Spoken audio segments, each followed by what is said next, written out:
Assalamualaikum warahmatullahi wabarakatuh. Perkenalkan, nama saya Fahmina. Saya dari kelas 3 KPIB dengan NIM 119400254. Di sini saya akan menerangkan tentang ruang lingkup dakwah antar budaya. Sebelumnya kita harus memahami dulu apa itu budaya.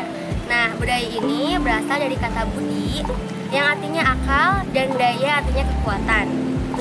Dan dorongan berarti kekuatan akal dan dorongan, karena kebudayaan manusia merupakan ukuran pencurahan kekuatan manusia yang berpangkal pada akal, pikiran, hati maupun tindakan. Kebudayaan didefinisikan sebagai cipta karya manusia dan hasil belajar. Dalam terminologi agama Islam, budaya sering disebut sebagai al-urf, yang artinya pengetahuan tentang nama dan nilai yang disepakati dan diketahui. Ini termasuk salah satu nilai yang memiliki landasan kuat sebagai keharusan agar selalu memelihara sesuatu yang ma'ruf. Jadi bisa diartikan bahwa budaya itu merupakan suatu kekuatan daya pikiran dan bisa untuk menghasilkan suatu karya, cipta karya, dan menghasilkan sesuatu yang bermanfaat.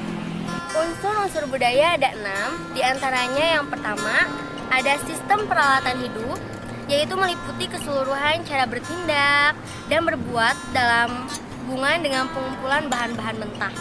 Yang kedua, sistem mata pencaharian, yaitu ini merupakan segala usaha manusia untuk mendapatkan barang dan jasa yang dibutuhkan. Yang ketiga, di sini disebutkan sistem kemasyarakatan, yang berarti dimaknai sebagai kelompok masyarakat yang anggotanya dalam artian meliputi kekerabatan. Yang keempat, di sini jelaskan bahasa dan simbol komunikasi, dalam artian suatu pengucapan yang indah dan elemen kebudayaan. Yang kelima, sistem seni atau kesenian. Yang keenam, sistem kepengetahuan, dalam artian unsur yang berkisar pada pengetahuan. Yang ketujuh, sistem religi. Sistem religi ini perpaduan antara keyakinan dan praktek keagamaan.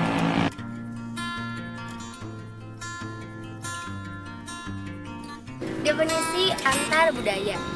Definisi antar budaya ini dalam artian dakwah antar budaya adalah proses dakwah yang mempertimbangkan keragaman budaya antar dai dan mad'u dan keragaman penyebab terjadinya gangguan interaksi pada tingkat intra dan antar budaya, agar peran dakwah dapat tersampaikan dengan tetap terpeliharanya sebuah kedamaian. Pendekatan dakwah intra dan antar budaya adalah pendekatan budaya dalam sebagai salah satu watak dasar Islam sebagai agama perdamaian. Yang selanjutnya adalah metode dakwah antar budaya.